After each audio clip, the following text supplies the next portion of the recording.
Leanne Moore, who was a student of AI. So we'll get to it in a second. Okay. So Leanne Moore. Let me begin telling you about myself. My name is Leanne Moore. I was born and raised in North Carolina, home of the 2012 Democratic National Convention, and I am the only child and a spitting image of my father. Both my parents are disabled, my dad more so than my mom. I'm a proud redhead and an avid lover of Lucille Ball. I'm also a victim of fraud. I'm a 2007 graduate of the Art Institute of Charlotte, owned by EDMC. I earned a 4-year Bachelor of Arts degree with a focus in graphic design in 3 years. Prospective employers have told me this degree is worthless.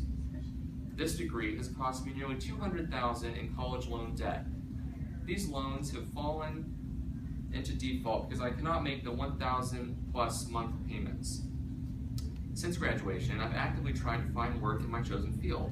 While I've landed some work, the field is highly competitive and oversaturated. At the time of enrollment, I was promised a 96% placement in a high-paying job in my field by a recruiter. I'm currently working a contract position for an online retailer that pays $800 a month while I'm trying to gain freelance customers. This is hardly enough to make ends meet. I am currently living with my parents, helping to take care of my dad. My check is already spent on bills before it's earned. What little money I have left is to help my parents out around the house. A few years ago, I filed for Chapter 7 bankruptcy to try and help ease the load of my money owed. While it eased some of the burden, I am now left with these unforgivable student loans.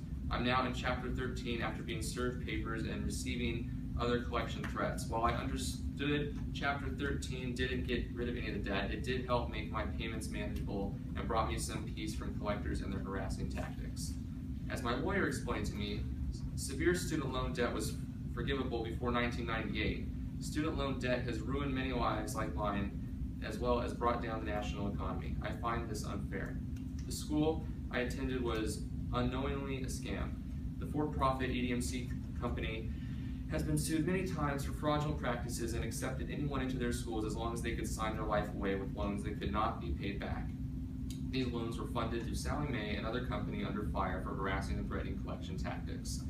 As I mentioned before, I was lured in with high placement rate by the recruiter I never saw again 2 weeks after my classes began. The school appeared to have a high turnover rate of recruiters. They never seemed employed very long. I was pressured to lock in my rate because spaces were filling fast after my tour. They played into my insecurities about my not fitting in a state university and being known as a number by informing me of small class sizes and the availability to provide a personal attention to each student. The school also provided students with a career services center, a place I frequented looking for leads, which ended up being from Career Builder, Craigslist, Indeed.com, and other places which I was already exploring, until I was told it was my fault for not having a job and I was not trying hard enough.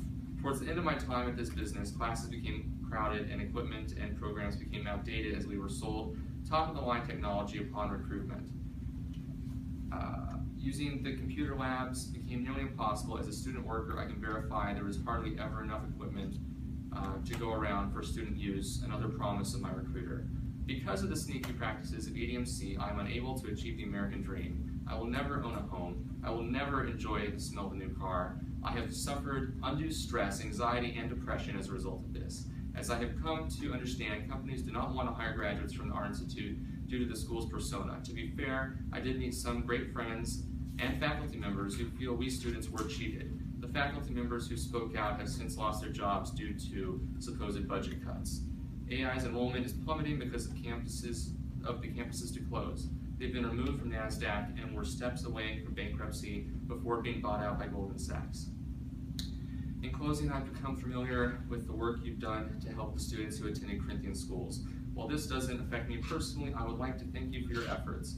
I feel this is a stepping stone for some resolution for my friends and myself. As you continue your fight for student debt relief, please take my story and many others like mine into consideration. Should victims of the Art Institutes become qualified for a defense for payment, I feel the executives of the for-profit schools, lenders, and accreditors should be held responsible instead of Joe and Jane taxpayer having to foot the bill.